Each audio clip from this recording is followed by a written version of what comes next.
दोस्तों विंटर का सीज़न आ गया है और विंटर का सीज़न एक फ्लावरिंग सीज़न होता है। हम नर्सरी से तरह तरह के विभिन्न कलर्स के विभिन्न वैरायटीज़ के फ्लावर प्लांट्स लेकर के आते हैं। आप नर्सरी से जब प्लांट्स लाते हैं तो बहुत ही एक्साइटेड होते हैं और आने के साथ ही उसे उसी दिन या फिर अगले दिन हम लोग मिट्टी तैयार करते हैं और उसमें प्लांट को लगा देते हैं। लेकिन हम में से कईयों का शिकायत होता है कि हमारे कई प्लांट्स चल नहीं पाते हैं और मर जाते हैं। तो आज के इस वीडियो को आप ध्यान से देखिएगा। इसमें मैं छोटी छोटी 5 ऐसी बेसिक चीज़ें बताऊंगा जिनका आप ध्यान रखेंगे तो आपके प्लांट्स नहीं मरेंगे और वो पूरे सर्दियों भर आपके साथ बने रहेंगे। तो इस वीडियो को आप लास्ट तक ज़रूर देखिएगा।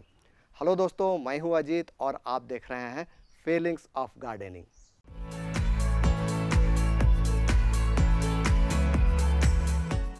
तो सबसे पहले तो मैं आप लोगों के साथ शेयर करता हूं कि मैंने कौन कौन से प्लांट्स लाए हैं। और तो सबसे पहले ये देखिए, ये हैं पैंजी के प्लांट्स और ये पैंजी के प्लांट्स मुझे पड़े हैं 15 रुपया पर पीस।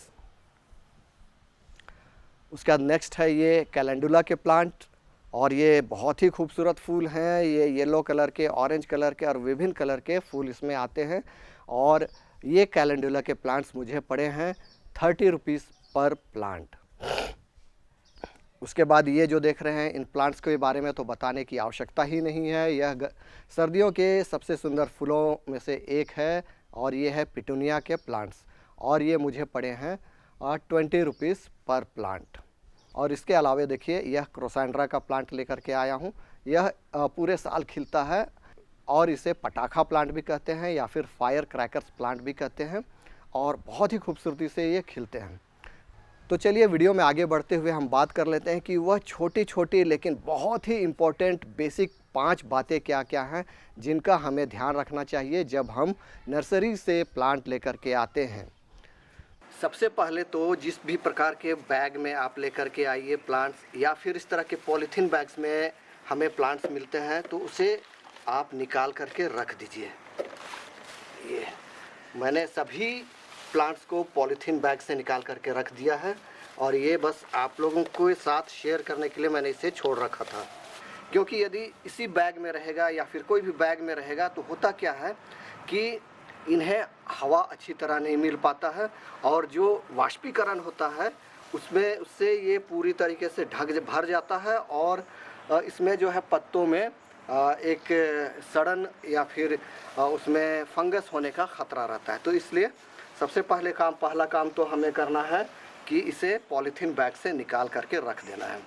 उसके बाद अब हम इसमें चेक कर लेंगे कि इसमें किसी तरह का डिजीज्ड पत्ते तो नहीं है। इस तरह के सूख चुके सड़ गए पत्तों को हमें निकाल करके हटा देना चाहिए। ये देखिए, ये फूल भी सूख गया है तो इस तरह के सूखे हुए फूलों को वो भी निकाल देना चाहिए, क्योंकि इससे जो है इसमें फंगस डेवलप होने का खतरा रहता है। दूसरी बात, इसमें यह भी हमें चेक करना होगा कि इसमें किसी तरह का कोई कीड़ा मकोड़ा तो नहीं है जो कि नर्सरी के पौधों के साथ हमारे पास चला आया हो और इससे कहीं और भी प्लांट्स में ये फैल ना जाए। देखिए, इसमें देखेंगे तो ये देखिए, अगर आप गौर से देखेंगे, ये देखिए यहाँ मुझे ये कीड़ा नज़र आ रहा है। एक नहीं, दो है। देखिए, देख रहे हैं, ये देखिए। इसे इस प्रकार से हमें चेक करना बहुत ज़रूरी है। ये देखिए, ये 2 कीड़े तो इसी में मिल गए। तो इसलिए ये बहुत ही ज़रूरी है कि हम इनके पत्तों को भी चेक करें और किसी प्रकार के इन्फेक्टेड कीड़े मकोड़ों को भी चेक करें, जिससे कि ये और आगे ना बढ़ सके। क्योंकि जब प्लांट्स बड़े होने लगेंगे ना तो ये भी फैलने लगेंगे और इनको छुपने का जगह ज़्यादा मिल जाएगा। लेकिन अभी पौधे छोटे हैं तो आप आसानी से इसे चेक कर सकते हैं और आसानी से आपको इनमें कीड़े मकोड़े जो भी हैं वो दिख जाएंगे। यदि आपको लगता है कि इसमें किसी प्रकार का फंगस का इन्फेक्शन है, देखिए इन सब में फंगस का इन्फेक्शन मुझे तो नज़र नहीं आ रहा है, लेकिन यदि आपको इसमें किसी प्रकार का फंगल इन्फेक्शन नज़र आता है तो आप इसमें फंगिसाइड पानी का भी स्प्रे ज़रूर करें। 1 लीटर पानी में आप कोई भी आपके पास जो भी फंगिसाइड हो 1 लीटर पानी में 5 मिलीग्राम ले लीजिए, उसका एक अच्छा सा घोल बना लीजिए और सारे प्लांट्स में आप इसको एक बार स्प्रे कर दीजिए। अब चलते हैं अगले स्टेप की ओर। तो अब आप चेक कर लीजिए कि इसकी ये जो प्लांट्स लगाए गए हैं वो किस तरह की मिट्टी में हैं। ये देखिए, और इसे मैंने अलग अलग नर्सरी से अलग अलग जगह से इन प्लांट्स को लाया हुआ है। तो ये देखिए, इसमें जो ये मिट्टी है बिल्कुल ही चिपचिपा मिट्टी है, ये बिल्कुल ही हार्ड मिट्टी है। और ये देखें ज़रा पैंजी में भी देखिए ये चिपचिपा मिट्टी में लगाया गया है। देखिए किस तरीके से ये है, तो इसमें रूट्स का ग्रोथ कैसे होगा ये देख रहे हैं। और इसी तरीके से ये मैं दिखा देता हूँ, ये पिटूनिया का मिट्टी अच्छा है और इसमें मुझे राइस हस्क भी नज़र आ रहा है। तो अब हमें इस बात का भी आइडिया हो गया कि किस प्लांट में किस तरह की मिट्टी है और इसे हमें कैसे लगाना है।